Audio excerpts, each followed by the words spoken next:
عطا فرمائے. صلو علی الحبیب محمد صلی اللہ علیہ وسلم.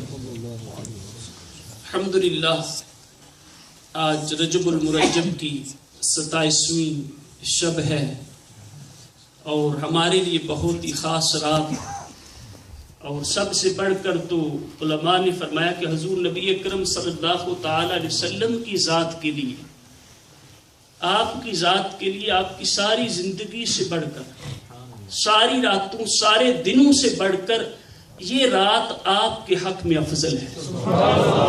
کیونکہ اس رات میں حضور نبی اکرم صلی اللہ تعالی علیہ وسلم کو جو مقام و مرتبہ حاصل ہوا وہ کسی اور رات میں نہیں ملا. یعنی سب سے بڑی عطا جو کسی اور کے حصے میں نہیں آئی، کسی اور کے لیے پاسبل ہی نہیں، ممکن ہی نہیں. اس دنیا میں کسی اور کے لیے بالکل ممکن، اس کا امکان ہی نہیں. وہ مرتبہ یعنی دیدار الہی حضور نبی اکرم صلی اللہ تعالی علیہ وسلم کو اس رات میں عطا ہوا. اس لیے یہ رات بہت عظمت والی ہے، بہت فضیلت والی ہے. تو وہ رات جو ہمارے آقا صلی اللہ تعالی علیہ وسلم کے حق میں سب سے افضل ہے، تو یقیناً ہمارے لیے بھی وہ افضل ہے کہ ہمارے آقا کو یہ مرتبہ عطا ہوا. تو حضور نبی اکرم صلی اللہ تعالی علیہ وسلم کو اس رات جو معراج ہوئی، جو آپ نے سیر کی، اس کا ذکر رب ذوالجلال نے خود قرآن میں کیا ہے. اور یہ دیکھیں عظمت، جب بھی کوئی سیاحت کرتا ہے، کوئی سفر کرتا ہے، تو سفر نامہ وہ خود لکھتا ہے اور اپنے سفر کی باتیں وہ لوگوں کو بتاتا ہے کہ میں اس طرح گیا، میں اس طرح گیا، یہ دیکھا، یہ دیکھا. اور دیکھیں اس سیر کی، اس سیاحت کی کیا بات ہے کہ ہمارے آقا یہ سیاحت، یہ سیر کرتے ہیں اور بیان ان کا رب فرما رہا، اور لے جانے کا بھی انداز بیان فرماتا ہے اور واپس آنے کا بھی انداز بیان فرماتا ہے. اور جانے کا انداز کس انداز سے بیان فرمایا؟ سبحان الذی اسری بعبدہ لیلا من المسجد الحرام الی المسجد الاقصی الذی بارکنا حولہ لنریہ من آیتنا انہ هو السمیع البصیر. کس قدر واضح انداز سے علماء فرماتے ہیں کہ رب ذوالجلال نے اپنے محبوب کی سیر کو بیان کیا ہے. اور اس آیت پاک کا ایک ایک لفظ، ایک ایک حرف، یعنی عربک گرامر میں جن کو حرف کہتے ہیں، وہ 4 حروف اس آیت میں ذکر ہیں. تو فرماتے ہیں ہر لفظ اور ہر حرف جو ہے وہ ہمارے آقا کی شان بیان کر رہا ہے. یعنی وہ الفاظ اور وہ حروف چنے گئے ہیں حضور نبی اکرم صلی اللہ تعالی علیہ وسلم کی اس سیر کو بیان کرنے کے لیے، آپ کے اس معجزے کو بیان کرنے کے لیے. تو لفظ سبحان سے شروع کیا. تو اس کی ایک وجہ، جو مین وجہ تھی کہ اتنی بڑی بات سن کر کہ اس وقت اس قدر جدید ٹیکنالوجی نہ تھی، اتنا لمبا سفر کرنا، جو بالکل واضح بھی بیان فرمایا، مسجد حرام سے مسجد اقصی تک اتنا سفر بھی اس وقت تو یہ کئی ماہ کا سفر تھا، اور کوئی اور ذریعہ نہ تھا. جانوروں پر سواری کر کے لوگ جاتے تھے، اونٹوں پر، گھوڑوں پر. تو یقیناً یہ بہت بڑی بات تھی کسی کا یہ اعلان کر دینا کہ میں رات کے مختصر سے حصے میں مسجد حرام سے مسجد اقصی تک گیا ہوں. تو بہت سارے اعتراض اور وسوسے ذہن میں آ سکتے تھے.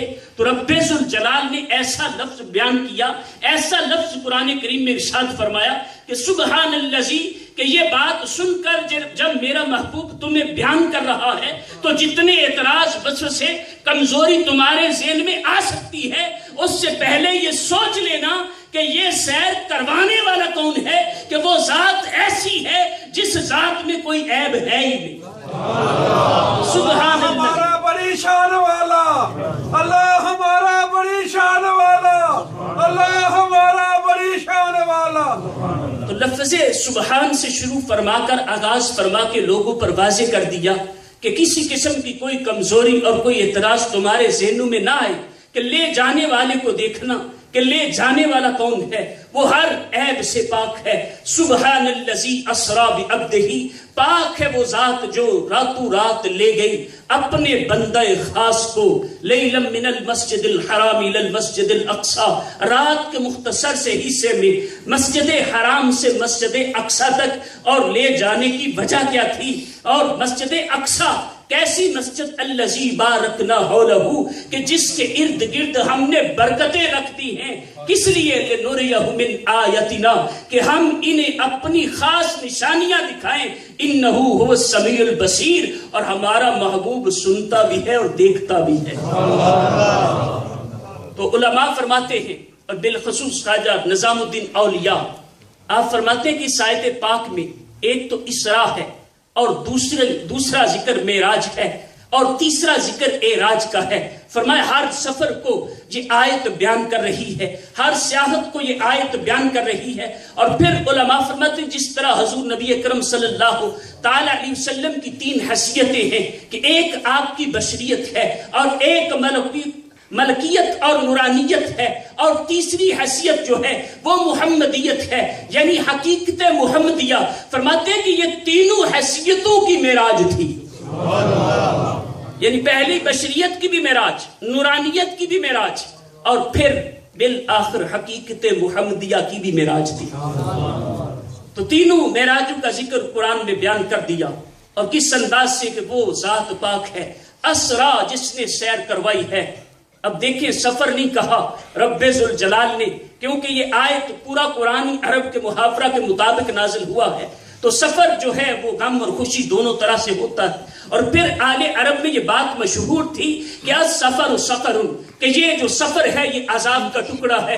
اگر آقا فرماتے کہ میرے رب نے مجھے سفر کروایا ہے تو کوئی بدبخت جو انکار کر رہا تھا وہ یہ بھی کہہ سکتا تھا کہ یہ کون سی بڑی بات ہے تمہیں سفر کروایا ہے، اور ہمارے ہاں تو سفر عذاب کا ٹکڑا ہے۔ تو رب ذوالجلال نے اس بات کے بھی پیش نظر ایسا لفظ بیان کیا کہ کوئی یہ اعتراض نہ کر سکے کہ محبوب کو سفر کروایا ہے اور مجبور کر کے کروایا ہے، بلکہ ایسا لفظ بیان کیا ہے کہ سننے والے پر واضح ہو جائے کہ یہ سفر نہیں سیر تھی، کہ سفر مجبوری کی بنا پر بھی ہوتا ہے، لیکن سیر جب بھی ہوتی ہے خوشی سے کی جاتی ہے۔ سبحان الذی اسری بعبدہ، پاک ہے وہ ذات جس نے اپنے بندہ خاص کو سیر کروائی ہے، اور بندہ خاص کا ذکر ہے بعبدہ۔ اب عبد بھی بولا جاتا ہے اور بے عبد ہی، یہ خاص بات ہے۔ علماء فرماتے ہیں عبد وہ ہے جو ہر وقت اپنے رب کی طرف توجہ رکھتا ہے کہ میرا رب مجھ پر کرم فرما دے، رحمت فرما دے، عنایتیں عطا کرے، تو اس کی نظر اور انتظار ہے، ہر وقت وہ اپنے رب کے کرم کا منتظر ہے۔ لیکن بے عبد ہی، عبد وہ ہے کہ جس کا رب انتظار کرتا ہے اور رب خود ہی اس پر کرم فرماتا ہے۔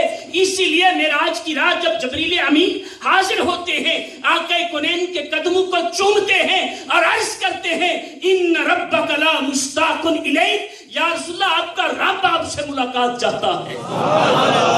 یہ ہے بے عبد ہی، اپنے بندے خاص کو۔ ہر کوئی یہ کہتا ہے میں اللہ کا بندہ ہوں، لیکن اس کا مقام کیسا ہے جس کو رب کہہ رہا ہے میرا بندہ۔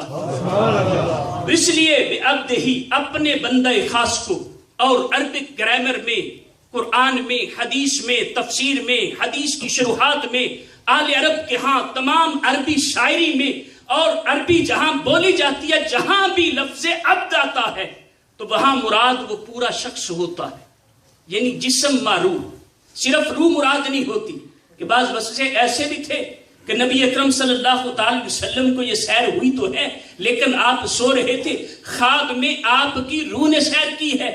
تو صرف روح ہوتی تو بے روح ہی ہوتا کہ اپنے بندے کی روح کو سیر کروائی ہے، لیکن بے عبد ہی، اپنے بندے خاص کو سیر کروائی ہے۔ پورا قرآن اٹھا کر دیکھیں جہاں بھی عبد کا ذکر ہے پورا وہ شخص مراد ہے۔ تو جب ہر جگہ پہ عبد سے مراد جسم مع روح ہے تو یہاں بھی جسم مع روح ہے۔ اور خواب میں سیر ہوتی بھی تو کوئی فضیلت کی بات نہیں تھی، اور خواب میں ہوتی تو ابو جہل کبھی انکار نہ کرتا۔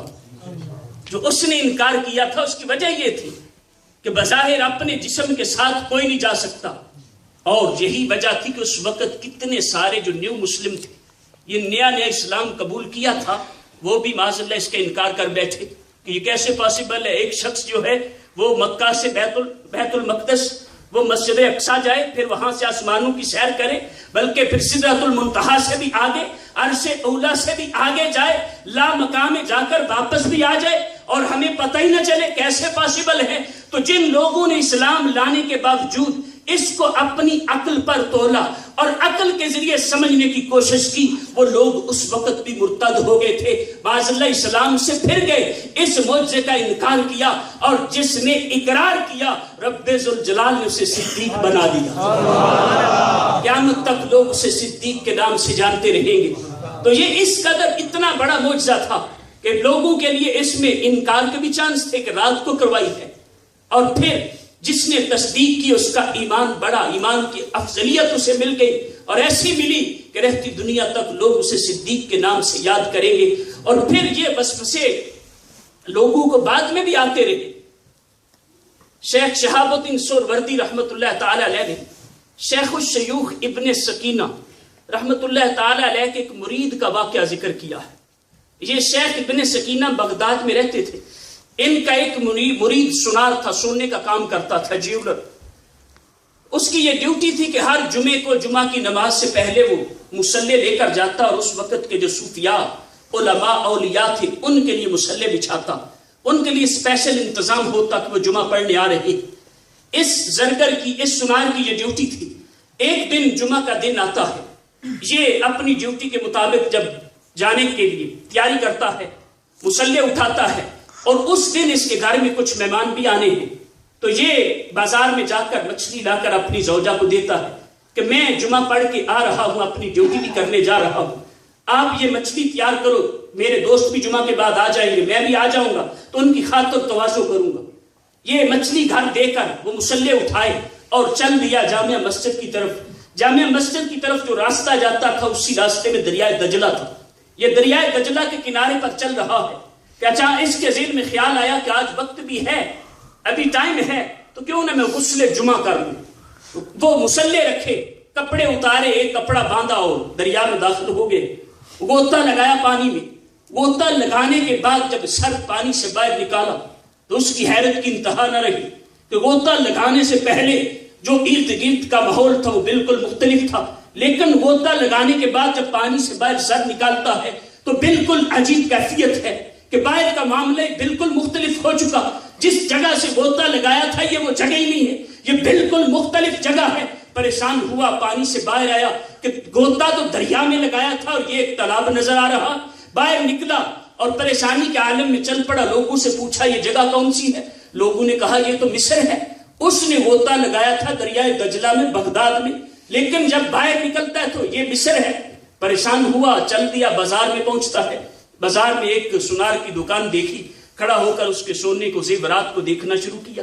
اس نے بانپ لیا کہ یہ شخص بھی کوئی کاریگر لگتا ہے کہ جو اس انداز سے میری اس جیولری کو دیکھ رہا۔ اس نے پوچھا ہاں بھائی تم کون ہو؟ وہ شخص بتانے لگا کہ میں اس طرح مجھ سے کوئی واقعہ پیش آیا ہے۔ تو وہ شاپ کیپر اسے، وہ زرگر، وہ جیولر اسے اپنے گھر لے گیا اور اسے اپنے کاروبار میں شامل کر لیا، اور اس سے متاثر ہوا کہ یہ بہت اچھا کاریگر ہے۔ وہ بھی سنار تھا، وہ جیولری کا کام کرتا تھا، حتیٰ کہ اپنی بیٹی سے اس کی شادی کر دی۔ اب اس کی بیٹی سے شادی ہو گئی، شادی کو 7 سال گزر گئے، 3 بچے پیدا ہو گئے۔ 7 سال کے بعد وہی شخص اب مصر میں ایک تالاب پر نہانے کے لیے جاتا ہے، جا کر کپڑے اتارے، کپڑا باندھا اور پانی میں گھس گیا، غوطہ لگایا۔ غوطہ لگانے کے بعد جب پانی سے سر نکالتا ہے تو آج پھر حیرت کی انتہا نہیں کہ آج جہاں غوطہ لگا کے سر نکالا تو وہ مقام تھا جہاں 7 سال پہلے غوطہ لگایا تھا۔ اب دیکھتے ہیں کہ یہ تو دریائے دجلہ ہے اور باہر مصلے بھی پڑے ہیں، کپڑے بھی پڑے ہیں۔ باہر نکلتا ہے، کپڑے پہنتا ہے، مصلے لے کر مسجد میں جاتا ہے۔ جمعے کا ہی دن ہے، لوگ آ رہے ہیں، مصلے بچھا دیتا ہے۔ صوفیاء، اولیاء، علماء آئے، لوگوں نے نماز جمعہ ادا کی۔ یہ تعجب سے ہر کسی کو دیکھ رہا ہے کہ اس کے ساتھ تو 7 سال کا عرصہ بیت گیا تھا، لیکن لوگ اپنی نارمل کیفیت میں ہیں، کسی پر کوئی تعجب کا اظہار نہیں ہے، کوئی تعجب ظاہر نہیں ہو رہا۔ اب یہ پریشانی کے عالم میں لوگوں کو دیکھ رہا ہے۔ جمعہ پڑھا، اپنے شیخ کی خانقاہ میں گیا، مل کر وہاں سے اپنے گھر پہنچا۔ گھر جاتے ہیں تو زوجہ کہہ رہی ہے کہ مچھلی تیار ہے، آپ کے دوست کہاں ہیں؟ اب تھوڑی دیر انتظار کیا، دوست بھی آ گئے، ان کی خاطر تواضع کی، اور فارغ ہونے کے بعد اسی پریشانی میں اپنے شیخ کے پاس پہنچا یہ شخص اور کہا کہ علی جان مجھ سے تو بڑا عجیب معاملہ ہوا ہے، میں پریشان ہوں، مجھے تو کوئی پوچھ ہی نہیں رہا کہ کہاں رہے ہو۔ تو لوگ جو ہیں وہ اپنی نارمل کیفیت میں ہیں، لیکن مجھ سے تو ایسا کچھ ہو گیا۔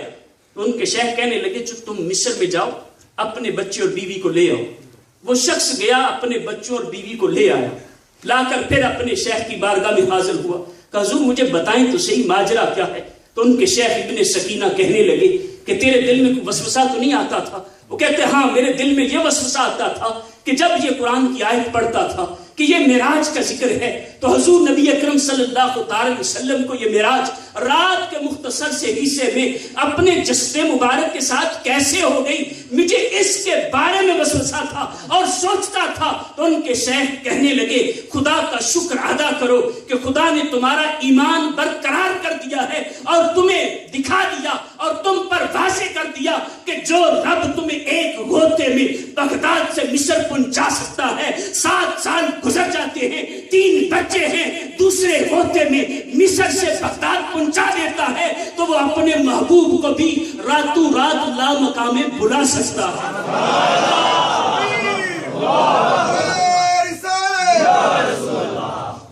تو حضور نبی اکرم صلی اللہ علیہ وسلم کی یہ معراج یقیناً اگر عقل سے اس کو سمجھنے کی کوشش کریں گے تو عقل میں تو آئے گی نہیں کہ معجزہ بہت بڑا ہے، اور عقل جو ہے وہ بہت چھوٹی ہے، اس لیے اس کو دیکھا اور سوچا جائے کہ لے جانے والا کون ہے، یہ سیر کروانے والا کون ہے، اور کرنے والے رب کے محبوب ہیں۔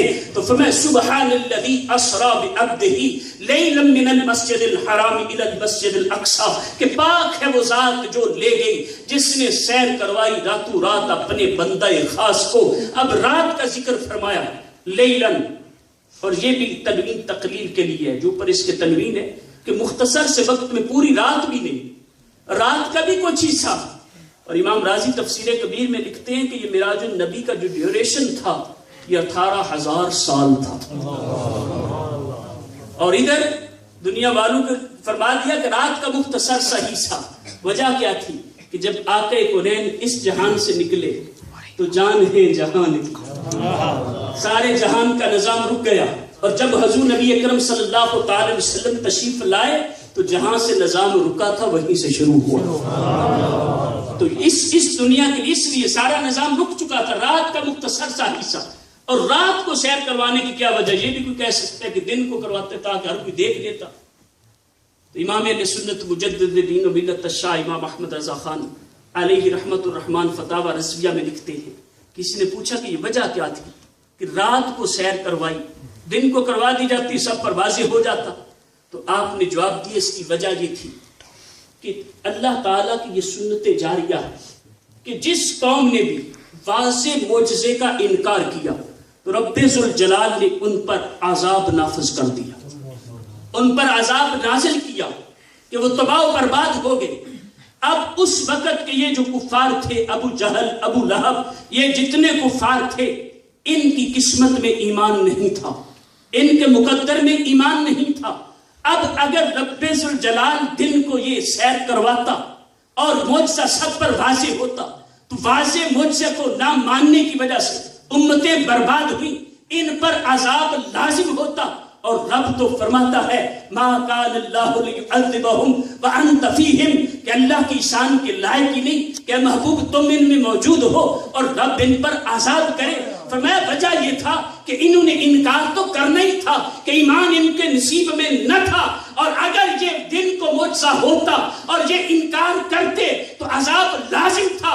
لیکن رب ذوالجلال نے اپنے محبوب سے وعدہ کیا کہ جب تک آپ موجود ہیں ان کو عذاب نہ دوں گا، اس لیے رات کو یہ سیر کروائی ہے کہ اگر کوئی انکار کر بھی دے گا تو وہ عذاب سے محفوظ رہے گا۔ تو رات میں سیر کروانے کی ایک وجہ یہ بھی تھی، من المسجد الحرام الی المسجد الاقصی، مسجد حرام سے مسجد اقصی تک یہ اسراء ہے، اور یہ آپ کی بشریت کی معراج تھی کہ رات کے مختصر سے حصے میں مسجد حرام سے مسجد اقصی تک جو کئی دنوں کئی ہفتوں کا سفر تھا وہ بالکل مختصر سے حصے میں طے کیا، اور وہاں جا کر یہ بشریت کی آقا کونین کی بشریت کی معراج تھی۔ کیسے معراج تھی کہ ساری انسانیت میں جتنے اعلیٰ لوگ تھے سب سے افضل نبی ہیں، اور سارے کے سارے نبی اعلیٰ انسان اس رات مسجد اقصی میں ہمارے آقا کے پیچھے تھے، ہمارے آقا کی بشریت سب سے آگے تھی۔ یہ بشریت کی معراج تھی۔ اور اس کا ذکر من المسجد الحرام الی المسجد الاقصی، کہ مسجد حرام سے مسجد اقصی تک کی سیر کروائی. اور یہ جو آپ کی معراج کا حصہ ہے یہ نص قطعی سے ثابت ہے، اور اگر اس کا کوئی انکار کرتا ہے تو وہ پکا کافر ہے، کہ اس میں تو کوئی ڈاؤٹ ہی نہیں، واضح نص موجود ہے کہ من المسجد الحرام الی المسجد الاقصی، مسجد حرام سے مسجد اقصی تک کی یہ سیر. تو یہ آپ کی بشریت کی معراج تھی. اور مسجد اقصی جانے کی وجہ کیا تھی؟ فرمایا ایک تو لوگوں پر بلکہ انبیاء پر بھی واضح کرنا تھا کہ میرا محبوب آیا سب سے آخر میں ہے لیکن ہے سب سے پہلے. آپ سب کا بھی امام ہے. اور نبیوں نے بھی التجا کی تھی مولا ہمیں بھی اپنے محبوب کا دیدار کرو. اور صاحب روح المانی نے لکھا کہ اس کے ساتھ ساتھ ایک وجہ اور تھی کہ مسجد اقصی کے جو ستون تھے پلرز، انہوں نے رب ذوالجلال کی بارگاہ میں التجا کی کہ مالک و مولا ہم نے تیرے باقی نبیوں کی زیارت کر لی ہے، تو ہم پر کرم فرما دے، ہمیں اپنے محبوب کا دیدار کروا دے. رب ذوالجلال نے ان ستونوں کی جو مسجد اقصی کے پلرز تھے ان کی دعا کو قبول کیا اور اپنے محبوب کو فرمایا کہ تم مسجد حرام سے پہلے مسجد اقصی جاؤ تاکہ مسجد اقصی کے ستون آپ کی زیارت کریں. الذی بارکنا حولہ، وہ مسجد جس کے ارد گرد برکتیں رکھتی ہیں. اب برکتیں کیا ہیں؟ تفسیر ابن جریر میں ہے کہ برکتیں اس وجہ سے ہیں کہ اس مسجد کے ارد گرد نبیوں کی قبریں ہیں. تو پتہ چلا جہاں نبی کی قبر ہوتی ہے وہاں برکت ہوتی ہے. تو قرآن کہہ رہا ہے الذی بارکنا حولہ، کہ جس مسجد کے ارد گرد ہم نے برکتیں رکھتی ہیں. اور برکتیں کیا ہے کہ وہاں انبیاء کی قبریں ہیں. اور لنریہ من آیاتنا، تاکہ ہم انہیں اپنی خاص نشانیاں دکھائیں. یہ دوسرا حصہ ہے معراج کا. اور یہ آپ کی جو ملکیت اور نورانیت ہے یہ اس کی معراج ہے. یعنی وہاں سے مسجد اقصی سے سدرۃ المنتہا تک کا یہ جو فاصلہ تھا، اس دوران یقیناً نوری مخلوق فرشتے ساتھ تھے جو جلوس آسمانوں سے آقا کونین کو لینے کے لیے آیا تھا. بعض روایتوں کے مطابق 50,000، بعض روایتوں کے مطابق 70,000 وہ فرشتے ساتھ تھے. اپنے اپنے مقام پر جو ان کی حدود تھی رکتے گئے. جبریل امین ساتھ رہے یہاں تک کہ سدرۃ المنتہا کا مقام آ گیا. اب نوریوں کا سردار بھی رک گیا بلکہ کہا لو تنوت ان ملتن لاحترقت، کہ آقا اگر یہاں سے ایک پورا بھی آگے بڑھتا ہوں تو میرا سب کچھ جل جائے گا. اب نوریوں کا سردار بھی وہاں رک گیا اور آقا کونین وہاں سے آگے چلے گئے. یہ نورانیت کی معراج تھی کہ سارے نوری پیچھے رہ گئے اور آقا کونین صلی اللہ تعالی علیہ وسلم اپنے نور کو لے کر آگے چلے گئے. تو اس سے آگے سدرۃ المنتہا سے عرش اولا، اس سے بھی آگے یعنی لا مکان نو پلیس، وہاں تک جو تھی وہ نبی اکرم صلی اللہ تعالی علیہ وسلم کی جو تیسری حیثیت حقیقت محمدیت، یہ اس کی معراج تھی کہ وہاں تک کوئی پہنچے ہی نہیں، وہاں تک کوئی گیا ہی نہیں، کہ وہاں جا کر آقا کونین صلی اللہ تعالی علیہ وسلم نے اپنے رب کا دیدار کیا. تو یہ تیسرا حصہ. اور وہ فرمایا کہ انہو هو السمیع البصیر، یہ اس حصے کا ذکر ہے. انہو هو السمیع لکلامنا، یعنی یہ محبوب ہمارے کلام کو سننے والا ہے. والبصیر لذاتنا، اور ہماری ذات کو دیکھنے والا. تو یہ وہ تیسرا حصہ ہے جس کو اعراج کہا جاتا ہے. یعنی معراج یہ نہیں کہ مسجد حرام سے مسجد اقصی تک. فرمایا اس کو تو قرآن اسرا کہہ رہا کہ سبحان الذی اسری بعبدہ. معراج اس سے آگے ہے، یعنی مسجد اقصی سے سدرۃ المنتہا تک. اور اعراج جو ہے کیونکہ اس کا حدیث میں بیان ہے، آقا کونین صلی اللہ تعالی علیہ وسلم نے یہ بیان کیا کہ مسجد حرام سے مسجد اقصی تک پہنچا. ثم عرج بی الی السماء کما قال علیہ السلام، پھر فرمایا کہ مجھے معراج کروائی گی آسمانوں کی طرف. تو یہ اس معراج کا ذکر جو ہے یہ احادیث مشہورہ میں ہے جو خود نبی اکرم صلی اللہ تعالی وسلم نے ذکر فرمائی ہیں. تو یہ دوسری حیثیت کی معراج سدرۃ المنتہا تک، اور آگے تیسری حیثیت کی معراج جو ہے وہ لامکان تک ہے جہاں جا کر آقا کونین نے اپنے رب کا دیدار کیا. میرے پیارے محترم اسلام میں یہ کچھ باتیں جو آیت کے مطابق تھی. اب یقیناً آپ بے شمار مرتبہ سن چکے کہ حضور نبی اکرم صلی اللہ تعالی علیہ وسلم کو اب لے جانے کے لیے کیسے کیسے انتظام کیے گئے. کہ رب ذوالجلال نے روایت میں ہے کہ اس رات فرشتوں کو کہا کہ آسمانوں میں نور کی کندیلیں وہ روشن کر دی جائیں، رستے سجا دیے جائیں کہ میرا محبوب آنے والا ہے.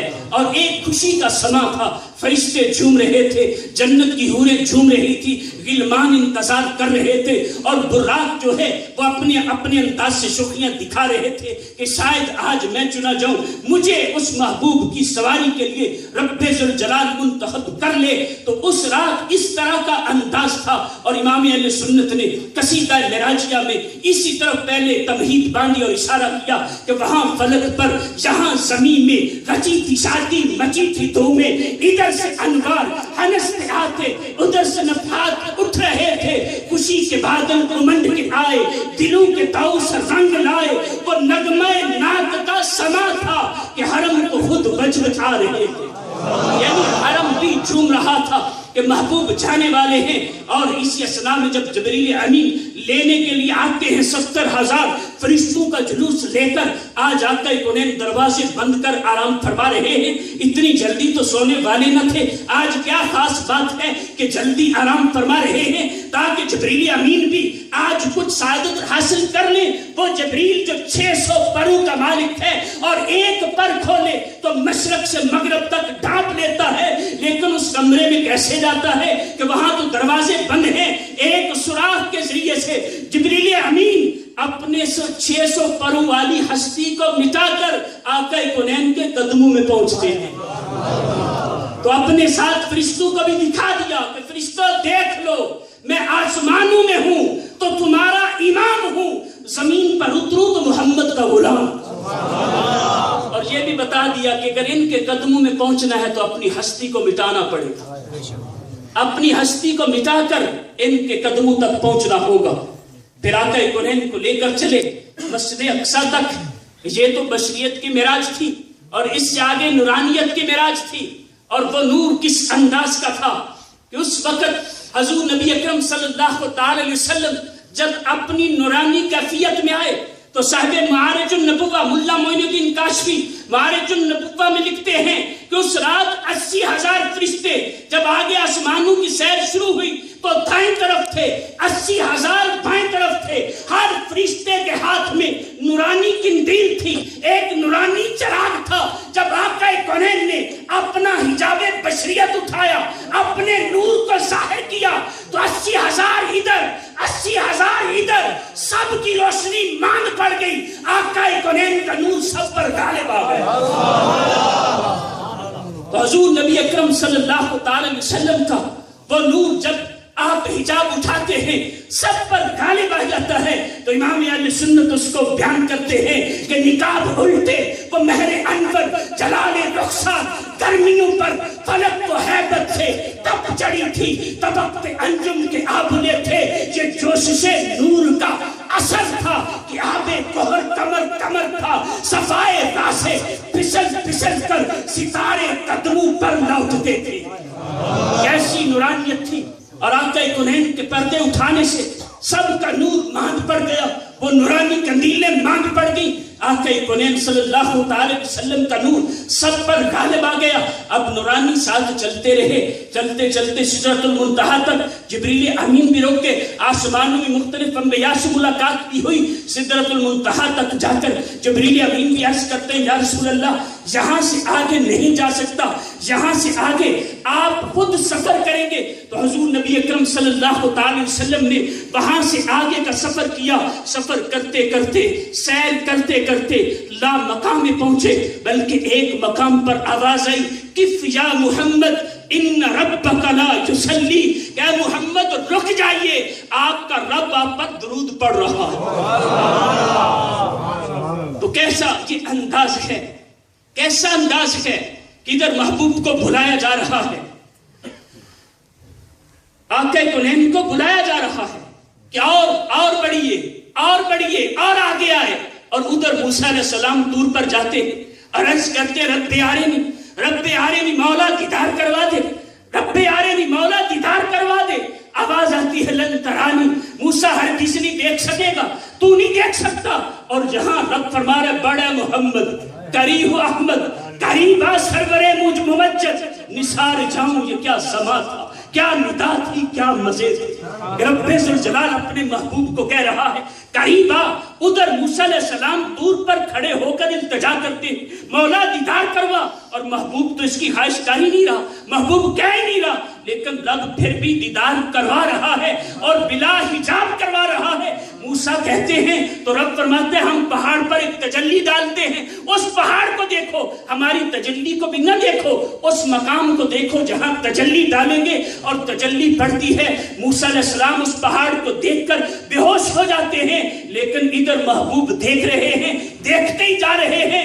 رب تعالیٰ دیکھنے کی بھی تعریف کر رہا ہے، ما زاغ البصر وما طغیٰ، کہ میرے محبوب نے ایسے دیکھا ہے کہ دیکھتے ہوئے آنکھ جھپکی تک نہیں، اور نہ ہی آنکھ بہکی ہے کہ ٹک ٹکی باندھ کے دیکھا ہے۔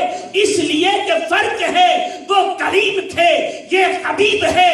در مصطفیٰ سنگ موسیٰ نہیں ہے، یہاں رنگ ترانی کا جھگڑا نہیں ہے۔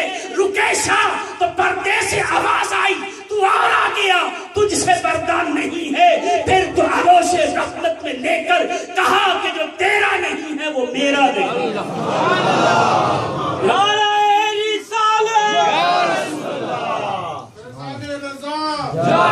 آقا ہمارے بڑی شان والے، سرکار ہمارے بڑی شان والے، محمد ہمارے بڑی شان والے، اہل سنت والجماعت زندہ باد۔ حضور نبی اکرم صلی اللہ تعالی وسلم کو رب ذوالجلال نے بن مانگے بلا حجاب دیدار کروایا، لا مقام بلا کر، اور خود تعریف فرمائی اگر یہ روح کی سیر ہوتی تو کیا مطلب تھا، ما زاغ البصر وما طغیٰ، کہ آنکھ جھپکی تک نہیں اور نہ ہی آنکھ بہکی۔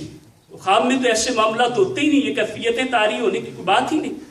تو رب تعالیٰ فرما رہا ہے کہ میرے محبوب نے مجھے جاگتے ہوئے اپنے ماتھے کی آنکھوں سے دیکھا ہے۔ تو یہ مرتبہ اسراء کو حضور نبی اکرم صلی اللہ تعالی وسلم کو عطا کیا گیا، اور جب آپ واپس پلٹتے ہیں تو رب تعالیٰ فرماتے ہیں وَالنَّجْمِ إِذَا هَوَىٰ، اس چمکتے ستارے محمد کی قسم جب وہ معراج سے اترے۔ تو جانے کا ذکر بھی رب ذوالجلال کرتا ہے اور آنے کا ذکر بھی خود رب کر رہا ہے، اور یقیناً یہ بھی بہت عجیب بات تھی کہ وہاں جا کر پلٹنا، رب کے ہاں جا کر اپنا رب کا دیدار کر کے پلٹنا، یہ بہت بڑی بات تھی۔ اس لیے اس کا بھی ذکر کیا کہ یہ بھی بہت عجیب بات ہے کہ رب کو دیکھ کر پھر بھی واپس آ گئے۔ تو یقیناً اور اس دوران جو گفتگو ہوئی، کتنی ساری گفتگو، تو فرمایا فَأَوْحَىٰ إِلَىٰ عَبْدِهِ مَا أَوْحَىٰ، وہی کی جو بندہ خاص کی طرف کی، بس اس طرح ہی ذکر کیا ہے۔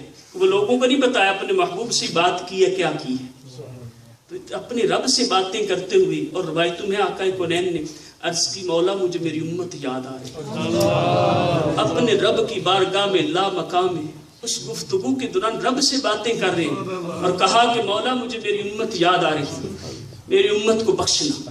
ہمارے آقا کتنے کریم ہیں، اس امت پر کتنے شفیق ہیں، اور آج ہم اپنے انداز کو دیکھیں، ہمارا انداز زندگی کیا ہے، ہمارا اسٹائل آف لیونگ وہ کیسا ہے، کہ ہم کوشش کرتے ہیں ہم اپنے آقا کی سنتوں کو اپنا لیں، جو ہمارے آقا کو پسند ہے اس کو اپنائیں، جو ناپسند ہے اس کو چھوڑ دیں۔ تو یقیناً آج ہم اس رات سے بہت دور ہیں۔ میرے پیارے محترم اسلامی بھائیوں، آج اس پاکیزہ رات میں ذہن بنائیے کہ ہم وہ کام کریں گے جو ہمارے آقا کو خوش کرتے ہیں، اور آقا فرماتے ہیں کہ نماز میں میری آنکھوں کی ٹھنڈک ہے، تو کم از کم یہ ایک نیت کہ آج کے بعد ہم نماز قضا نہیں کریں۔